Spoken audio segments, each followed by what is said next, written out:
नमस्कार, आज की ऐसे न्यूज की डेली बुलेटिन में आपका स्वागत है और शुरुआत करते हैं देश दुनिया की खास खबरों के साथ। छत्तीसगढ़ के सूरजपुर में पुलिस कस्टडी में एक युवक की हुई मौत। युवक ने पुलिस कस्टडी में ही फांसी का फंदा लगाकर की आत्महत्या, जिसके बाद युवक की पत्नी ने पुलिस पर हत्या का आरोप लगाया तो पुलिस द्वारा की गई जांच में उठे कई सवाल। देश में बढ़ते कोरोना के मामलों को देखते हुए जुलाई एंड में होने वाली CU सेट और CAT 2020 की परीक्षाएं हुई कैंसिल। साइबर अपराधियों के निशाने पर आए बिहार के बांका शहर के DM और SP। हैकरों ने फर्जी ईमेल ID से दर्जन भर पदाधिकारियों से वसूले पैसे और गिफ्ट। अब कर्नाटक में कोविड-19 संक्रमित लोगों के घर तक जाएगा मोबाइल ICU। प्रत्येक कंटेनर में 5 बेड के साथ ऑक्सीजन की आपूर्ति, एयर कंडीशनर, कैमरा, टेलीपरामर्श सुविधा और अन्य उपकरण होंगे शामिल। महाराष्ट्र में कोरोना पर जागरूकता को लेकर लगे अमिताभ बच्चन की होर्डिंग प्रशंसकों की भावनाओं को मद्देनजर रखते हुए हटाई गई। होर्डिंग पर लिखा था कि जिस डॉन को पकड़ना मुश्किल ही नहीं नामुमकिन था, उसे कोरोना ने पकड़ लिया। अपने परिवार के लिए घर पर रहें और अनावश्यक रूप से डॉन बनने की कोशिश न करें। बेंगलोर में उप मुख्यमंत्री CN अश्वत्थ नारायण ने एक निजी कंपनी द्वारा विकसित एक मॉड्यूलर मोबाइल गहन चिकित्सा इकाई का किया निरीक्षण।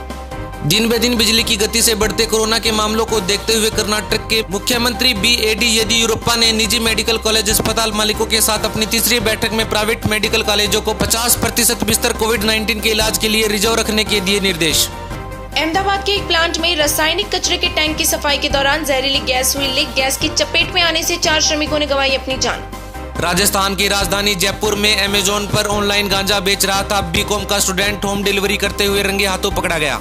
अफगानिस्तान में सिख समुदाय के नेता निदान सिंह को आतंकियों ने सुरक्षित रूप से किया रिहा। नेता का 22 जून को आतंकियों द्वारा हुआ था अपहरण। दिल्ली के अन्ना नगर में भारी बारिश के कारण 2 मंजिला मकान समेत कई झुग्गियां पानी में बह गई। हालांकि घटनास्थल पर हादसे से अभी तक किसी के हताहत होने की कोई खबर नहीं। दिल्ली में प्रशासन की बदइंतजामी ने ली एक बस ड्राइवर की जान। मिंटो रोड ब्रिज के पास बस में भरे पानी में डूबकर ड्राइवर की हुई मौत। ड्राइवर का शव पानी में तैरता हुआ रेलवे ट्रैक पर काम कर रहे एक ट्रैकमैन के लगा हाथ। मशहूर फाइल डायरेक्टर रजत मुखर्जी का किडनी फेलियर और फेफड़े में इन्फेक्शन के कारण हुआ निधन। बॉलीवुड सेलिब्रिटीज ने डायरेक्टर की मृत्यु पर जताया दुख। IT मंत्री रविशंकर प्रसाद ने कहा, चीनी ऐप्स के बहिष्कार के बाद देश में स्वदेशी ऐप्स को मिल रहा है बेहतरीन प्लेटफॉर्म। देश में लमसम 200 नए भारतीय ऐप्स बनने के बाद भारत की ऐप इकोनॉमी अभूतपूर्व रूप से बढ़ रही है। WHO ने दुनिया भर में एक दिन में कोरोना के रिकॉर्ड मामले किए दर्ज। अमेरिका, ब्राजील, भारत और दक्षिण अफ्रीका में तेजी से बढ़ रहा है कोरोना का संक्रमण। कोविड-19 से अब तक पूरी दुनिया में 6 लाख से ज्यादा लोगों की हो चुकी है मौत।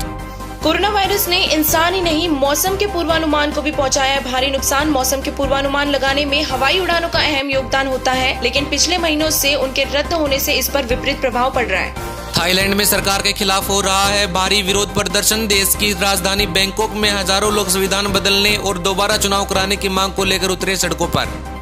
अमेरिकी राष्ट्रपति डोनाल्ड ट्रंप ने कहा, कोरोना की समस्या हल होने तक देश में नहीं करेंगे कोई चुनावी रैली। वोटरों से जुड़ने के लिए एक टेलीफोनिक रैली का किया इस्तेमाल।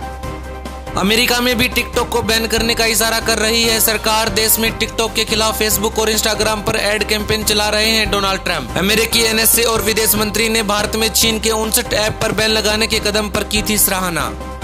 कोरोना के बढ़ते प्रकोप के कारण ईरान की राजधानी तेहरान में 1 हफ्ते का लगा है लॉकडाउन। राष्ट्रपति हसन रूहानी को देश में 2.5 करोड़ लोगों के संक्रमित होने की है आशंका। देश में अब तक 2.71 लाख लोग पाए जा चुके हैं कोरोना पॉजिटिव। झारखंड हाईकोर्ट में कोरोना के चलते मैनुअल याचिका दायर करने पर सरकार ने लगाई रोक। हाईकोर्ट में 5 कर्मचारियों के संक्रमित पाए जाने के बाद अब यह सारी प्रोसेस होगी ऑनलाइन। बिहार के पूर्णिया में ग्रामीण इलाकों में एक घर पर गिरी आकाशीय बिजली। हादसे में एक महिला समेत एक ही परिवार के 3 लोगों की हुई मौत। बिहार और यूपी में दिन पर दिन बढ़ते जा रहे हैं आकाशीय बिजली के हादसे। हरियाणा शिक्षा बोर्ड ने हरियाणा ओपन स्कूल 10वीं के नतीजे किए जारी। परिणामों में सिर्फ 17.5% छात्र हुए सफल।